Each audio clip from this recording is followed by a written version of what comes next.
అదే RTV app వార్తల్ని క్షణాల్లో చదివే అవకాశం ఉంటుంది. ఒక న్యూస్ పేపర్, ఒక టెలివిజన్ ఛానల్ మీ చేతుల్లో ఎప్పుడూ ఉంటాయి. ఆర్టీవీ రాజకీయ విశ్లేషణకు స్వాగతం. నేను మీ శ్రీనివాస్. ప్రకాశం జిల్లా కేంద్రమైన ఒంగోలు నియోజకవర్గంలో వైఎస్ఆర్సీపీలో అయితే ముసలం రేగుతున్నట్టే కనిపిస్తుంది.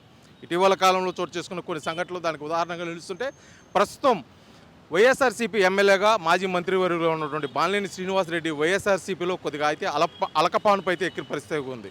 గత కొంతకాలంగా మాగుంట శ్రీనివాసరెడ్డి ఎంపీ అభ్యర్థిగా పేరు ఖరారు కావాలని చెప్పేసి వైఎస్ఆర్సీపీ అధిష్టానంతో ఒత్తిళ్లు తెస్తున్న నేపథ్యంలో కూడా అధిష్టానం నుంచి సరైన సమాధానం లేకపోవడం కూడా మాగుంట శ్రీనివాసరెడ్డి ఇక్కడైతే కొంత దూరంగా అయితే కనిపిస్తుంది. మొత్తానికైతే కూడా వైఎస్ఆర్సీపీలో ఉన్నటువంటి బాలినేని శ్రీనివాసరెడ్డి తదుపరి కార్యాచరణ ఏ విధంగా ఉండిపోతుంది, అతని స్థానం అయితే మటుకు ఒంగోలు నుంచే పోటీలో ఉండిపోతున్నారని చెప్పేసి నిర్దిష్టమైన సంకేతాలు వచ్చినప్పుడు కూడా అతనైతే కొంత అసంతృప్తితో ఉన్నాడు. ముఖ్యంగా దానికి మాగుంట శ్రీనివాసరెడ్డిని ఎంపీ అభ్యర్థిగా ఒంగోలు నుంచి పేరు ఖరారు కాలేదనే ఉద్దేశంతో జరుగుతుంది. అందులో భాగంగానే నిన్న ఒంగోలులోని ఫ్లెక్సీలు గొడవ అయితే కూడా రోడ్డు తెర మీదకి రావడం, అదేవిధంగా అది పంచాయతీ కూడా జరగడం జరిగింది. ఈ మొత్తం విషయం చూసుకున్నట్లయితే వైఎస్ఆర్సీపీతో మొదటి నుంచి ఉన్నటువంటి బాలినేని శ్రీనివాసరెడ్డి అతనికి అధిష్టానంలో పూర్తిగా పట్టు కోల్పోతున్నారని చెప్పేసి ఇక్కడ పార్టీ వర్గాలు కూడా విశ్లేషించుకుంటున్నాయి.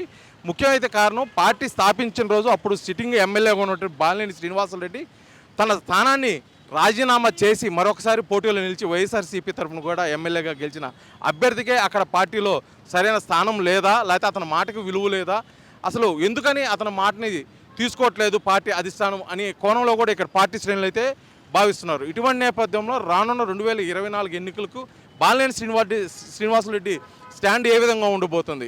కేవలం ఒంగోలు నుంచి పోటీలో ఉంటాడా, లేకపోతే ఇటీవల కాలంలో పార్లమెంట్ సభ్యులు మాగుంట శ్రీనివాసరెడ్డితో జరిపిన మంత్రాలు, అదేవిధంగా జిల్లాలోని కొన్ని నియోజకవర్గం పార్టీ క్యాడర్లతో జరిగిన మంత్రాల్లో భాగంగా మరేదైనా నిర్ణయం తీసుకోబోతున్నా, ఆ నిర్ణయం ఏ విధంగా ఉండబోతుంది? అది వైఎస్ఆర్సీపీకి అనుకూలంగా ఉండబోతుందా, లేకపోతే వైఎస్ఆర్సీపీకి ప్రతికూలంగా ఉండబోతుందా?